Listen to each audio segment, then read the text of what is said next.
I don't have any like cool background music or anything like Brandon does. It's kind of just dull. Just hit Uh, the ground running.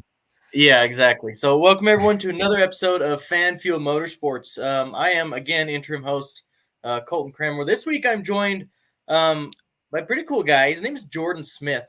You race modifieds, kind of. Actually, I just found out, kind of like you're an impromptu modified driver. Like you weren't really supposed to do it a ton, and then here you are in the background winning a race. So Right. before we get into it, yeah, you got to explain that one. You just explained it to me. That was a pretty damn good story. Okay. So, yeah, I'll give kind of a little bit of history. We've never really touched on this much on our show at all. Really, we've kind of just been talking about local stuff. But growing up, my dad started racing in 1986, the year I was, 1985, the year before I was born, racing here locally at Colorado National Speedway. It was dirt back then. Started off in the bomber division. And I believe it was in 88, they paved it. It's a 3/8 mile asphalt track. It's the only one here. There's two, but due to circumstances, I think over the last couple of years, they shut down the other local track here. So I-25 Speedway is no longer in commission. So growing up, just been around race cars ever since I was able to walk. There's pictures of me. I'm in a bassinet with headphones on. So my dad, he got into a couple different divisions, the sportsman's division. Then they brought the GAMs on, the modified division in 93, I think it was the inaugural season for that. And he jumped ship out of the sportsman and got right into that. And he did it all the way up until 96 was his last year. We got into kind of sports, other sports and whatnot. I was doing baseball, football, all that kind of stuff through high school and whatnot. And so he was like, I'm missing a bunch of stuff. So I was going to take a back seat. Then I was about middle school. We got into go-karting at IMI Motorsports Complex out here. So it's like a little road course. It's got a bunch of different stuff. They got, motocross, and they got a little dirt oval track. It's like a 1/16 mile dirt oval track there. Do flat track bikes and all that kind of stuff. And so we did that for a couple years, and then I loved it. Don't get me wrong. Loved driving the cars. It just became a lot of work because we had other things going on all at one time during the summer. Was in baseball. Yeah. We're trying to race in. And it just came down to more of it, less a decision like, what do you guys want to do? So we chose other sports and sold off the karts. And then that was pretty much it. And then went through college, played college football. So didn't get back into racing until about 4 or 5 years ago. My brother was like, I want to do this again. Like I wanted to do some racing. I'm like, okay, let's do it. I'll help you.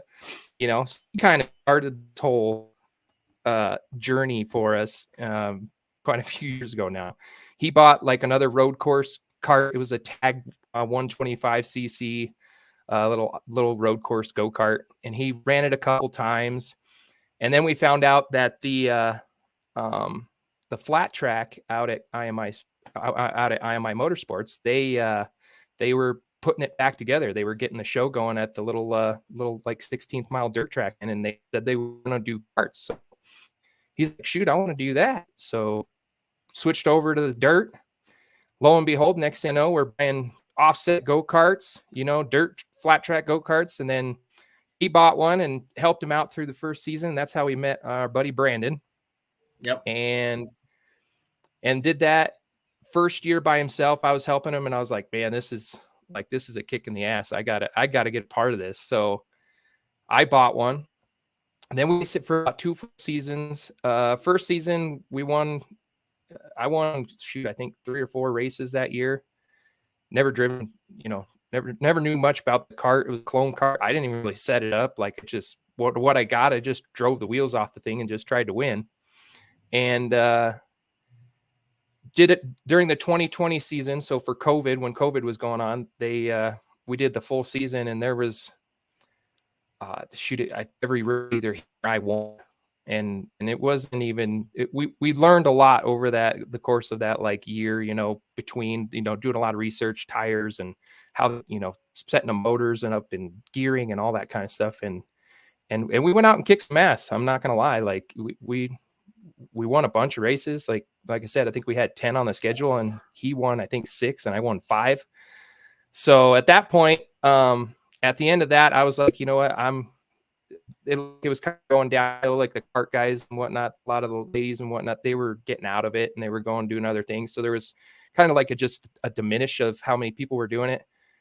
So my old man comes up to Jake and he goes, well, what do you say we just get back in to get you a stock car and let's put you in that and we'll go do some real racing. He's like, I mean, he's not going to say no at that point. He's like, sure. Right. So they found a mod from a guy locally up in Cheyenne. His name Marcus. It was his old. It was a Wade Moon race car. It's Wade Moon chassis. It was like I think it's like a 2001 chassis. So we jumped ship straight out of karts. That last year was his rookie season. I naturally I helped out. I was being spotter, just getting our feet wet. Our goal last year was just to finish every race, keep the car in one piece, and just try to see what it's like again. The technology stuff come from my own race in the 90s, and now there's so many things that are so advanced, and it's absolutely crazy, like how much involvement has happened since then, like bump stop springs, bump stop shocks, all that kind of stuff. It's like the chassis themselves, like how much the geometry has changed a little bit, but how much they're lightening these cars up and stuff. So here we have like an old car, old setup. We're doing regular old shocks and things. So he did pretty well. He had a couple top 5s last year. That was our goal, was mainly just to get into the top 5 like once. Yeah. And he hit the top 5 a couple times. And then this year, at the end of the season, we decided, well, luckily we got a phone call from my brother's boss at Citywide Banks, and he said, because he put like emails every, like, hey, come to the races, come check it out. This is what we're doing, and we got a few people that would come out, but the owner of the company like took notice of it, and he came up to him after the season, was like, how come our name's on the side of your car? He goes, I don't know, how come the name's not on the side of my car? And he goes, well, let's have a chit chat. So we sat down with them and put together a proposal, nice marketing proposal with them, and got a huge sponsorship from Citywide Banks this last season, and a couple others. We're in conjunction with the Colorado Epilepsy Foundation, a couple other sponsors, Great Frontier, bunch of. So we ended up getting a little bit of hefty support, which was amazing. So at that point, we decided, okay, well, let's get a backup car, basically. Let's just have one on the back of our pocket in case something happens. We can take them out of the one car and put them right into it, especially having, the plan that we had to kind of uphold with all our sponsors and whatnot. That kind of was like a no-brainer, really, right? So we bought a secondary car in December of last year, and then we started tearing it down and putting it all together and got it ready to go. Basically, it's the same chassis, same stuff, everything as his car. That's the way we wanted it. Just make sure everything was, exactly the same in case he ever had to make that swap. So there was over the course of the time that we're putting it together, we're like, well, man, what if, just don't want it here? Like, we'll just slap another number on it, and then I'll just take it around, like make a handful of races. That was our plan, was just take like 5 or 6 races this season, and and I'll drive it, and then in case something happened, he can do it. So we got up to April. They opened up full practices. Well, we ended up getting rained out like every single weekend until the week before the races start. So we go out and we practice, and I did 10 laps in the car, and it just had a knock in it, and I'm like, crap. So we got it back home, pulled the motor apart, and there was all kinds of things wrong with it. Like lifters were bent, the rockers were toast. So pulled the motor out, sent down to our engine guy, and he's like, yeah, we're going to need a full rebuild here. Like, all right, well, let's do it. And given the nature of the business right now, parts are really hard to come by. So about half the season goes by, and then finally got an opportunity. This last race was my fifth one being in the car. So yeah, got my feet wet. Man, that's a whole different experience. I'll tell you that right now. There's nothing like being in the driver's seat of one of those race cars. I mean, we're sitting around. Most guys, they have close to 700 horse in their motors. We're sitting about 600, 625, somewhere right around there with the one I got a 410 dart motor in that thing. My brother's got a 358 Chevy small block in his. So he's got a little less power, but he's making do. And shoot, this season it's been awesome. I mean, he went out about midway through the season, won his first main event. He's been consistently sitting about top 5. Excuse me, I'm gonna take a drink. Oh, been consistently right around the top 5, couple top 2s and not, and only one of his races. And then hey, skedaddle. Hi. Out. Get out of here. He's bored. So yeah, he's been sitting about top 5 or so all season long, and then I come out, and then I just want to get my feet wet. I just want to keep the car in one piece. My goal really this year was to try and just make the fast dash. I knew that we had a pretty good car. My old man, he's very knowledgeable. Like we owe all our credit to him. Like me and Jake, we've been in that learning process. Like when I was younger, I don't know shit about cars. Like I knew enough to be dangerous, but not really like the dynamics of how you set cars up and like what you need to do and just really drinking that all in last year and putting it in play this year is like, without him, there's no way we'd be in the position that we were in. So yeah, went out last 2 races ago. We had the Challenge Cup. Been fighting my car real bad. The very first night we took it out, funny story, went down, went in practice, come out of turn 3, take the green flag as practice. Boom. I felt like the tire blew. And I was like, oh shit, this sucks. I see rubber coming up over my helmet and everything. Well, the shock mount in the left rear broke. So we had to like Jimmy rig something together and got the car back and ended up making the main. I made the heat race actually, and started in the back and just kind of like basically shook down the car right at that point, make sure it was all right. Went out in the main, started I think 12th, ended up finishing 7th, drove my way to 7th that race. Then a couple races, the car we kind of just fighting setup. Like I didn't really know much at that point to give like honest feedback because I know I wasn't hitting like my marks. I wasn't consistent enough to know exactly what to give correct feedback to be able to be like, okay, we need to do this. Right. After a couple of races go by, went out for Challenge Cup night, won the heat race, made the heat race and won the heat race. So that was awesome. Like just all like, just, I don't care if it's a heat race or a main event, like just to win a race is, I mean, it's such an incredible feeling. And against a lot of these people that I drive against, guys and girls, they're top notch. I mean, I put them up against anybody in the country, to be honest with you. And a lot of them, they travel around and they go to the SRL series and a bunch of different stuff, and they perform well. So, it's no slouch, like to right as far as competitive goes, So, lo and behold, what was it?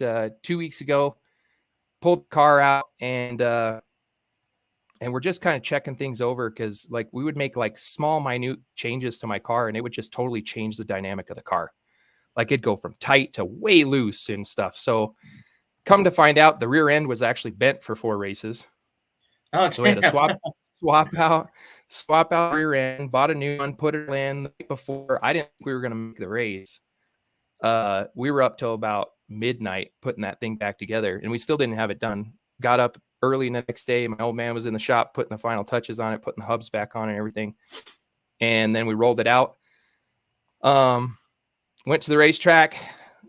Car felt amazing. Like it was like night and day difference. It was like, holy crap, don't even touch this thing. This is like perfect to me. I was like, finally handling the way I want. and went out, made the fast dash. So I made my goal. I was the last person in the fast dash. But I was like, yes, sweet. So cruised around for the heat. Went out in the main. They drew an 8, so it inverted the entire field. So I got to start on the pole, which Hell yeah.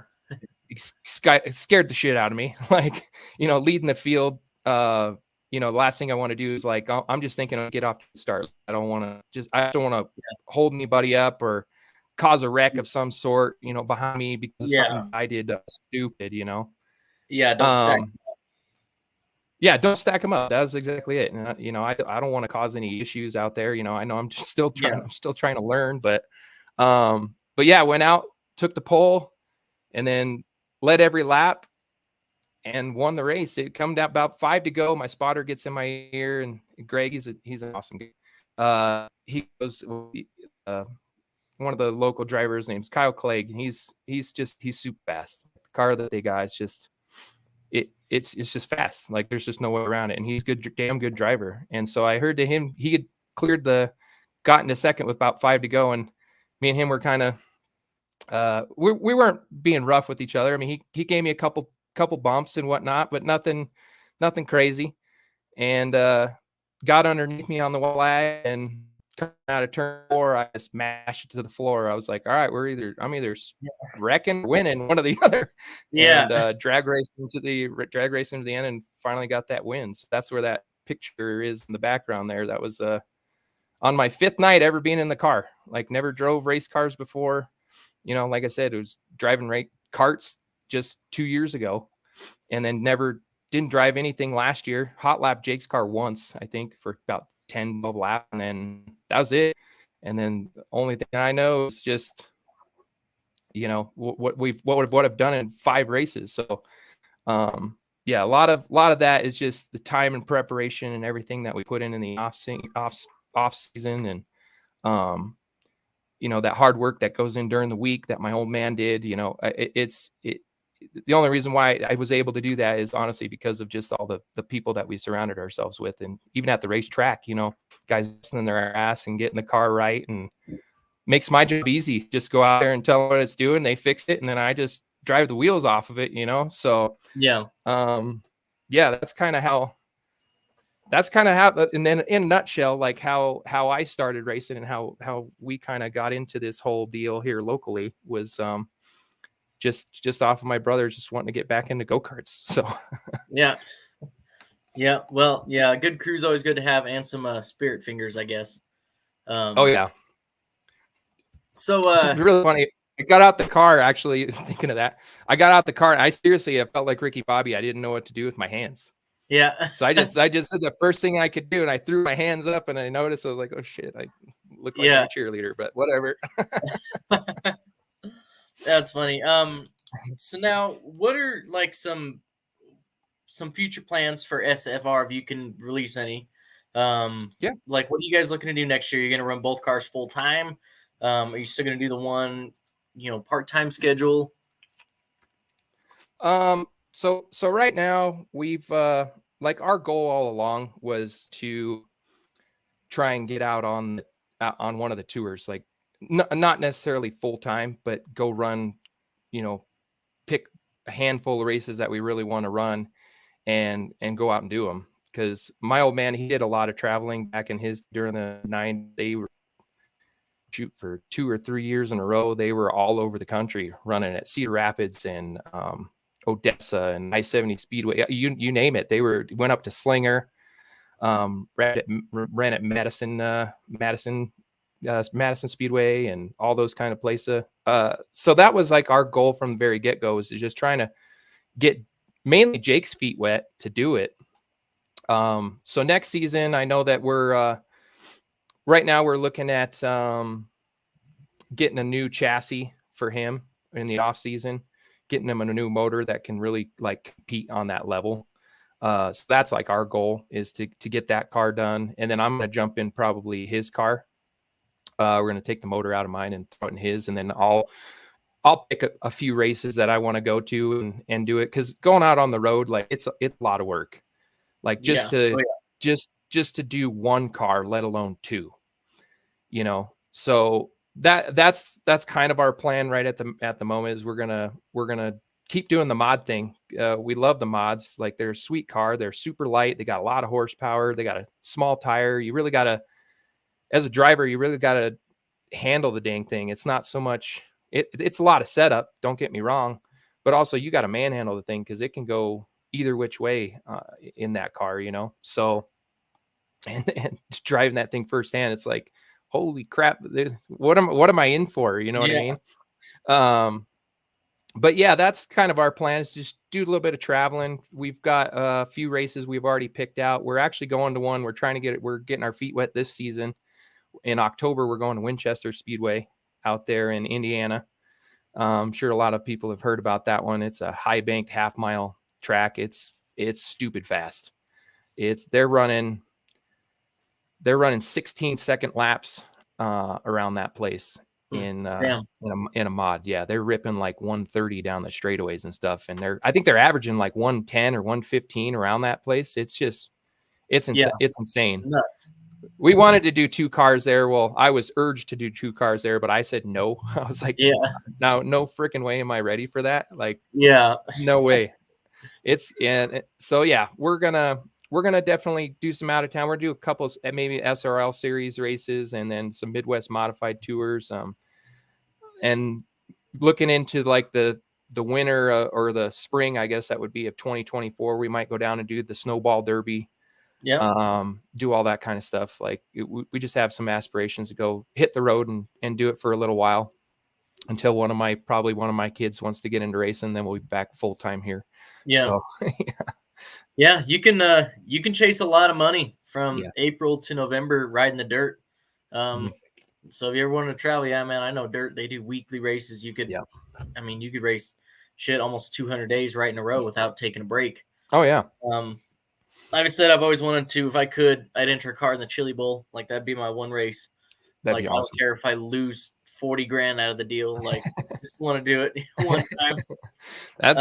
That's one as a fan I just want to go to just to see it. That's gonna be that's intense. Yeah, and get some of that Chili Bowl flu. Right. They call it every year. Yeah. So you mentioned some of the drivers at CNS. I've mentioned them on the podcast here before. Chris Eggleston is the most well-known of a lot of the drivers there just because he did race in the truck series for a while. More of a nationally known name. Cody Vanderwall as well. Yep. Races trucks down there. Did a full-time series in Xfinity last year, a couple years ago maybe now, for Jimmy Means. But then guys like you mentioned, Kyle Clegg, the Yankees are obviously a big name down there. Yep. But I've always said there's like 7 or 8 guys that race at Erie every week that if they were born in a Carolina, they'd be on the circuit. Like, hands down. There's a ton of talent just because there isn't a ton of people out here. And even in the lower divisions, like just guys that just never, just don't have the money, exactly. Don't have the backing. I mean, there's probably more than a handful of guys, even gals that can flat out just drive. And it's impressive to watch on a week to week basis. Like, I just like going there just to see the storylines play out and see what happens at the end of the race and who's there at the end and banging doors and everything else. Like, it really is kind of one of those things. I know that, back in the day, you had like Rick Corelli, who ended up making the Cup Series, and then you had Jerry Robertson, who drove for Furniture Row. Those guys kind of set the way throughout the early parts and then up till now. Like you just mentioned some of those names. But yeah, there's more than a handful of guys and gals that I would put up against anybody in the country. There's in the Legend Series alone, there's 4 or 5 guys right there that can compete on a national level in those specific cars. So yeah, it's definitely a good, local community worth of racing drivers that I would say that puts on a pretty damn good show out there. Yeah. Hell yeah. So now you mentioned some of the other big names. Damn it, I hate when I do this. See, this is why I don't drink beer on the stream. It's because I have a really good point, and then I get to listening to you, and then I'm like, oh shit, I don't know what I was gonna say. Furniture Row. Fun fact: I've told people I mean, I think I've told Alex this 4 times, and he forgets it every time. But that Furniture Row Racing actually started at CNS, Hmm. Barney Visser, I think in like 2005 or something like that. Drove a 2000 mod. drove him, yep, Grand Drove a American mod. Modified, number Yep. 73. Yep, Yep. won the first race for Furniture Row. So that was pretty damn cool. Yep. Yeah, it sucks when that all went away. I got an opportunity to actually meet and go to Pete Rondo's house. I was working at John Deere, and he showed up, and a bunch of the guys that worked with, they knew I was a huge NASCAR fan, and so he came to buy a lawnmower. And he sat there. He bought the lawnmower within like 20 minutes, and then I ended up bullshitting with him for about an hour and a half just about racing. I actually got some memorabilia stuff here he gave to me. I got a hat from when they won the championship and a T-shirt, all kinds of stuff. Oh, yeah, kick ass. But yeah, it was it's Barney, huge name. You know what I mean? Locally, just Yeah, and he's, from what I don't know him personally, but from what I've heard about him, great guy. Like, and what he did for just racing around here in general was just yeah, second to none. yeah, exactly.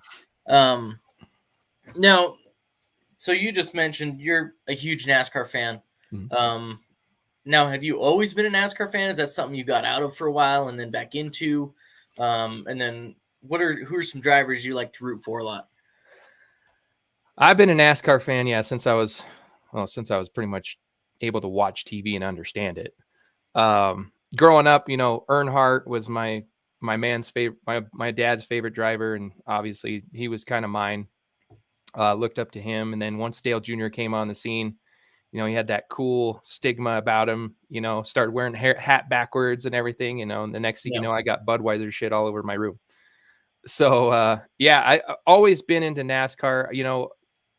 And I think for myself, I was into it all the way up until about the car tomorrow. yeah, That's when I think that NASCAR took kind of a huge hit, just with the fan base and everything. It it dispersed.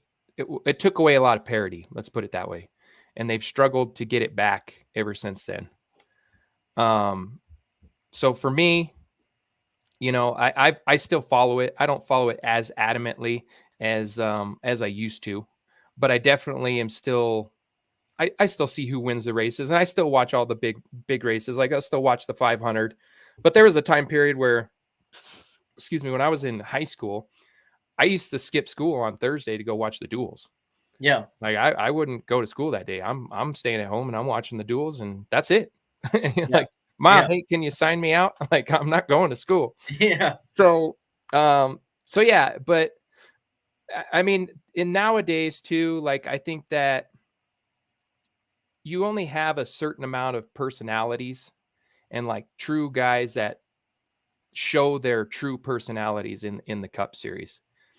Um, it kind of became like a watered down uh personality change when you had like Jimmy Johnson and Jeff Gordon and all these kind of like these suit and tie type guys come onto the circuit. You look at it, you look at the most prominent figure was Dale Earnhardt. He just said what was on his mind. And then you had Tony Stewart, who just said what was on his mind. You have that in Kyle Busch, but Kyle Busch is just, he's an ass. You know what I mean? He doesn't have that respect factor from the fans to where he can pull it off. So NASCAR has kind of just lost its luster just from that alone, just because of the personality of the drivers. They're not as personable anymore. You don't have those blue collar guys like Earnhardt, who used to work on the cars and used to come up from the ranks, and he didn't have the money. He just drove his ass off and he earned his way there. You don't see too many of those guys anymore. Like, it's all spoon fed. You look at somebody like Austin Dillon. I right, mean, honestly, he's there because of his grandfather. Like, just be real. So, look at Paul Menard. His family had the huge sponsorship, so he got a ride from it. right. You know what I mean? So that's where it's kind of taken a shot for me. Like, I still watch it because it's still racing, but more times than not, I'm watching local stuff. I'm watching dirt track racing on Flow Racing. I'm watching Mav TV. I'm watching all the smaller stuff because it's more entertaining, because those are the guys that, like we just talked about, that are putting in the work every single week, building their own stuff, putting in their own time to make the cars go fast, and then they're kicking ass. You look at that that Cars tour that just was at North Wilkesboro. I got a kick out of that. You know, it's not the most prominent racing in the country, but they put on a damn good show. Man, Cars Tour is damn close to the most prominent racing in the country. Right. I mean, they are, but It's you know what I mean? The Cars Tour is something else for anyone Yeah. watching who hasn't watched it. I mean, it is.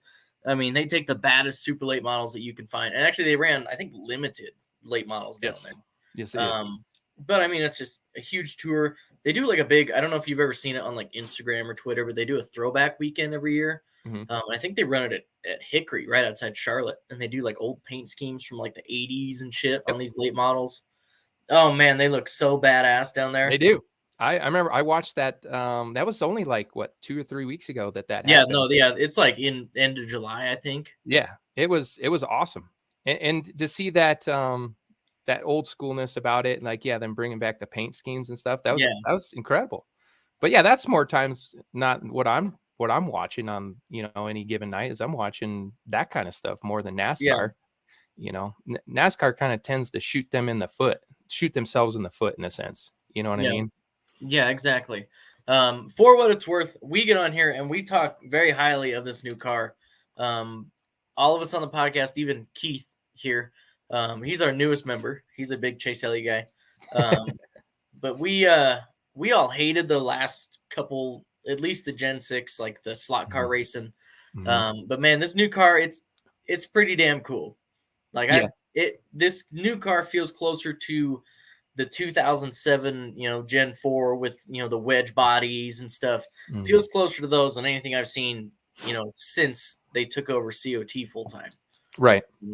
No, I agree. I think that they took steps in the right direction.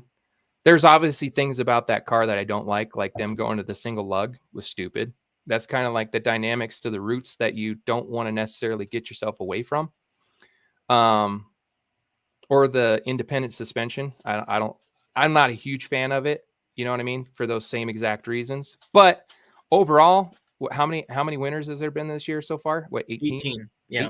18 winners. 21 if you count the duels in the All-Star race. Right. Yeah. That's what you want. Like they are taking those steps in the right direction. Granted, it's still very early on in this car's career, and it'll mellow out. Yeah, it'll mellow out, and teams didn't have the time nor the preparation with these cars like they should have. But honestly, it turned out to be a great product. Yeah, you know what I mean. Yeah, exactly. But yeah, it's we'll see how it progresses. In the future, I love the fact that it looks like a genuine stock car. Just that mere fact alone, it looks like you could go down to the Chevrolet store and pick up one of those right off the showroom floor. Yeah. Like you said, with the Gen 6 car with the low horsepower, high downforce, and all that stuff, and where they're flat tracking around Las Vegas, like that ain't cool to watch. Yeah, exactly. They're not meant to do that. These cars are 800 horsepower. Let them go. I went to Vegas last year in the fall, and I can attest that was right, like the most boring race of the season, and it just so happened to be one I spent a couple $1,000s trying to go to. Right. Yeah. Damn, I was pissed. Have you been to any NASCAR races as a fan? Yeah, went to Vegas in 2006 when Jimmy Johnson won that. I think it was the very last lap, last corner around Kenseth for the end. Yeah, it was right before they decided to tear it out and make it into what it is now. But yeah, that's been the only Cup race that I've been to. I mean, there's ones on my bucket list that I still want to go to. I want to go to, would love to see Bristol at some point. I want to go to Martinsville. I'm a short track guy, so I love going to the short tracks because like a super speedway would be cool to experience, but I don't want to sit there and, have to watch a big ass screen to see the race and then have them come in front of me for 5 seconds and then that's it. It'd be cool to experience it, but if I'm going to spend the money, travel costs and everything else that people nowadays, and that's been hard on the fans the last few years because, nobody wants to go to them because now you can watch it on TV and you feel like you're there. I mean, it's so high def and everything else nowadays. What's the point of spending $2,000 for a couple to go down to a race? But yeah, we've talked about going to a few. good friend of ours, a big supporter of our race team. He lives down in Phoenix, and he goes to the championship weekend every year. And he's like, you got to come down to this. I'm like, that would be a cool one. Go down there, play some golf, and then go to the races for, all weekend long. So yeah, so yeah, I've been to one, but yeah, I need to get my butt to a couple more. It's been a long time with that 2006, almost 20 years since I've been to a race. Yeah. Well, you get it. I mean, living all the way out here, like we get really 3 options for races unless we want to go extravagant and travel. We get Kansas, Right. Vegas, and Phoenix. Like that's all we Right. get to choose from. Right. I'm doing Kansas next year. They just released the schedule today. I'm actually trying to take my dad out to one. He's got MS. Kind of hard for him to get around. He can't do heat very well. So I'm going to take him out to Kansas. They just announced it's September, which is still going to be hot. But we can drive him out. It'd be nice. I've done Vegas. I've done Atlanta. And then Talladega with Brandon. Yeah. And then actually Cheyenne and I are planning on moving out east here soon, next couple years to South Carolina. So if you ever wanted to hit a Martinsville, a Charlotte, an Atlanta, a Daytona, Darlington, I mean Bristol, you name it, yeah, hit us up. We'll let you stay. Yeah, stay. Yeah, you don't gotta tell me twice now. That makes it even better. We're looking at Greenville, South Carolina, which is right halfway between Charlotte and Atlanta. So I mean, just about perfect, like the heart of NASCAR, damn near. So it'd be cool. Yeah, if you ever want to get out to race, these next gen cars are absolutely badass in person. We had the privilege of getting a garage pass when we were down there, and getting to walk up to the Xfinity cars, to the Cup cars. I mean, no one really watched us. Like, I could have grabbed a fucking plug wire off one. Like, no one would have seen anything. Like, I could have been taking lug nuts, and I could have fired one of them some bitches up if I really wanted to. Sabotaging Ross Chastain's car. Yeah, I could have done something to blame. Yeah, like spit in his seat or something. Right. But yeah, man, it was super cool. Definitely try to get out there. I will. I mean, tag along to Kansas next year if you like. Yeah, it'll be a blast. Yeah, especially this time of year, it's not too bad. I handle the very well. Like, it's especially humidity. Like, I don't know how those guys running any sort of racing out there in like North Carolina and stuff during the middle of the summer. I'd melt. Like, I'd straight up just melt. Like, I know it gets pretty hot here, during July and stuff, but there was a couple races you're sitting in staging and you got all your shit on and you're just like, I'm dying. Yeah. I got a helmet blower for mine. Everybody else calls me a wuss. I'm like, that's the reason I got it. Like, I got some sort of stay cool, like while I'm sitting there. So yeah. I'd be down to go check it out. Maybe Kansas next year. We've talked about doing that one too, just because, like you said, it's one of the 3 options that we got locally that we can drive to in a sense. Yeah, 12 hours away. It's not terrible for Midwesterners. No. And I will say, when I was down in Atlanta, don't get me wrong, it's fucking hot. All right. And it's so humid you could jump and tread water, but it almost didn't feel as hot, kind of because you got a layer of sweat built up. You weren't really dried out so bad. It didn't feel as hot. I will say that. Right. So that's what I'm banking on with Kansas. Right. So I'm going to be honest. I didn't watch much of the truck race. I don't know if you did. No. Okay. I didn't figure. You're busy last weekend. Yeah. And you guys have actually one last weekend of racing, huh? This year? Yeah, we do. Weekend? So this Saturday, my brother's leading the points right now. He's got 1 point lead on second place, and then he's got a 10-point lead on third place. So it's going to be, that's all we're doing right now. We've been so funny. After the last race, after I won it, he kind of struggled in that race a little bit. Car was real loose on him. He wasn't happy with the way it was handling. And so took him out last Friday, put him in the seat of my car because, that was the reason why we got it. So I was like, okay, go sit in and drive it and see what you think. And the first words out of his mouth was like, holy shit, this thing's got some power. That was the first words out of his mouth. So, but we ended up making the decision. It's like, okay, just go with what we got us there. Like, go with what's comfortable for him. Just try to make adjustments and get him a looker. Renally, from what I heard, we're getting some tire situation this year. Oh my God, it's been just absolutely brutal. This was our 5th night on a set, which they can handle it, like the tires that we have. But we're only supposed to technically go 3 races, and then we're supposed to get a new set. But Hoosier being Hoosier, they just can't get them. And then all the traveling series, they get them first. So,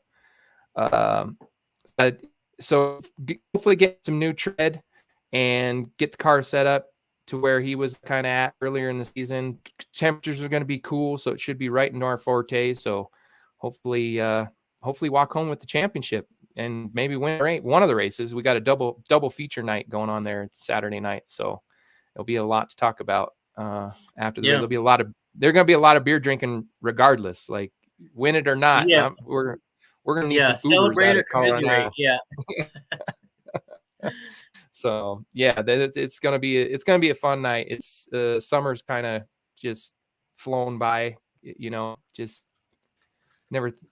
It felt like a distant dream here at the end of the season, a couple months ago. But now that we're here, it's been a hell of a journey, that's for sure. It's one thing my old man's never done before. He's never won a championship. He won a lot of races out at that racetrack in the various divisions that he was in, and just never.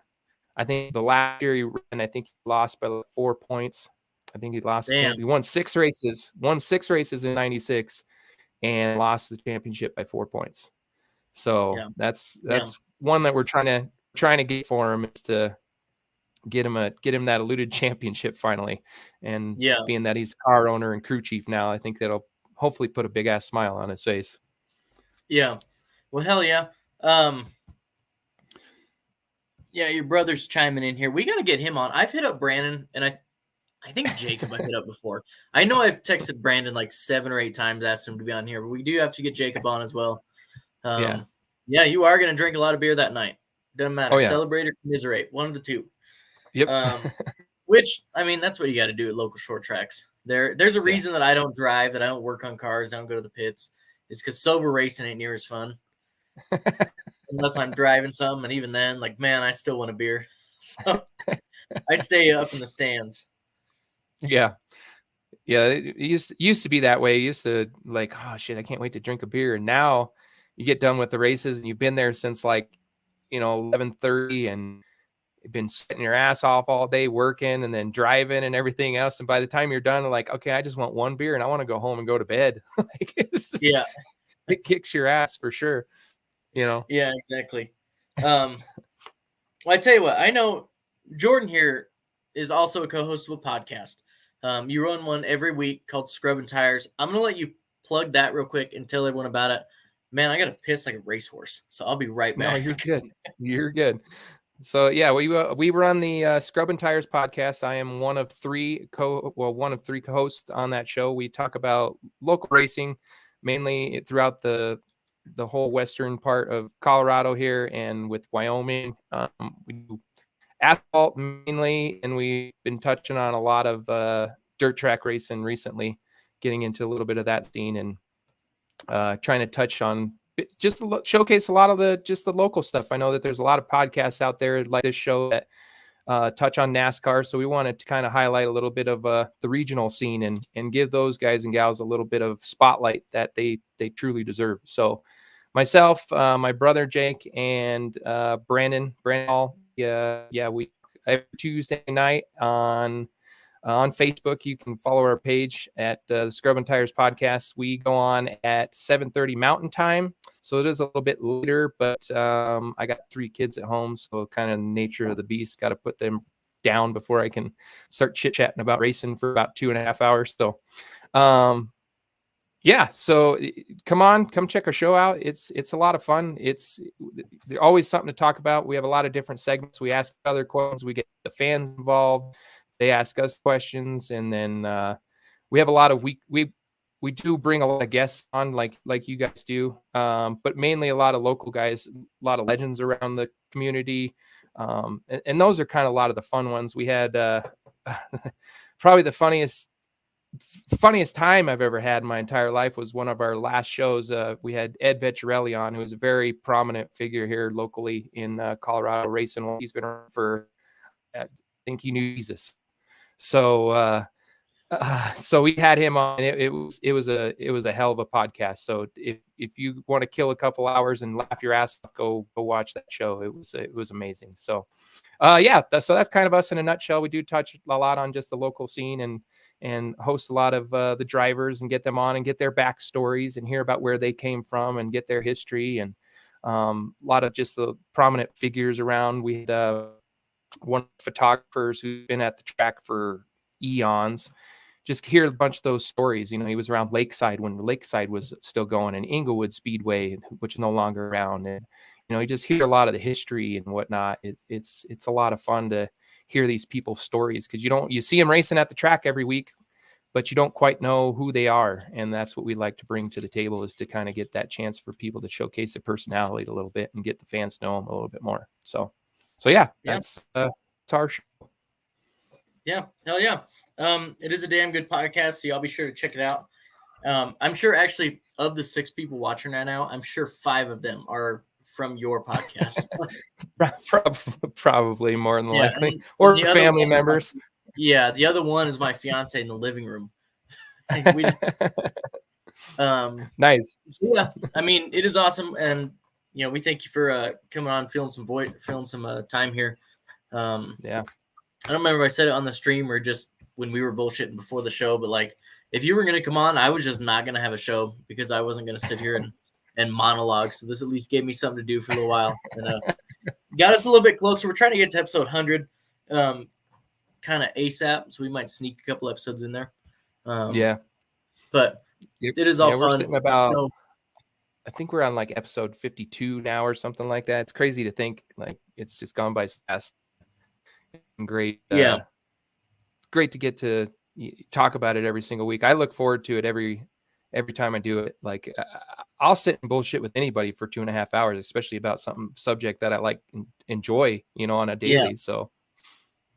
So yeah, this has been it's been a lot of fun being a part of the podcasting and whatnot. It definitely didn't think I'd ever do it, and definitely not on the level that we do. And now, you know, I've only been, I mean, I grew up at the racetrack, but I've only been at the racetrack recently, the last only 2 years. So I know that, and that's what kind of like wanted us to kind of do this and get this kind of going, is kind of fill in the void of the years that we've been missing and still be a part of what's going on in the present day, you know? Yeah, exactly. Yeah. So Keith, you would love scrubbing tires. Keith is, I don't know, he's kind of like me, and I'd assume you just like anything with an engine. He'll listen to it, watch it. It doesn't matter. But yeah, again, we thank you guys, or thank you for coming on, and I'll have to thank your brother and Brandon for letting me borrow you for a night. I don't know what they're up to tonight. But I think Jake's working on the car, I bet. Oh yeah, I guarantee it. Brandon, who I don't know what Brandon's doing, but yeah, I know Jake. We've been working on it for the last days.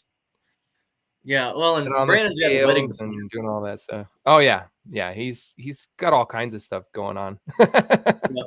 So yeah, he's said very bolt check night. Yeah, bolt check night. Yep, see exactly, going through everything. I know that there's was it last week before last we were putting things together and like, oh, hub's loose. All right, tighten that down. You know, just little things, making sure everything's tight and ready to go. So, and then tomorrow I'll go over there tomorrow and scale the car, clean it up, get it ready to rock, and then come Friday we're loading up, and then Saturday morning we're out the door. It's gonna be gonna be a melee, but it's gonna be awesome. I'm really looking forward to it. Yeah, hell yeah. And we'll have to get together sometime here soon. I don't know if I'll just drive down there. We'll just go to Top Golf or something. Yeah, like I said, I've been pestering Brandon for like 1.5 years now, getting him on my podcast, me on yours. Doesn't matter. Like, let's cross over something here. Yeah, for sure. I think I just annoy the hell out of me, block my number or something. Well, especially now that he's doing outlaw carts, that's be something I'll have to touch base on a little bit more too. Because like I used to text him damn near like every week about that damn Legend when he had it. and he'd send me all the pictures and the Snapchats and stuff, and he blew it up, and I kept asking about it, and I think I just pissed him off. He just didn't want to talk about it anymore. Yeah, we tried to get him into something different after the letting kind of went south. That was just a really unfortunate circumstance for him. Yeah. We tried to get him into something else, but he kind of got his heart set on this whole outlaw cart thing, and he's going to try and get that whole series to grow within Colorado. It's not very, I mean, it's still very raw here. There's only like a few of them, I think, around the state.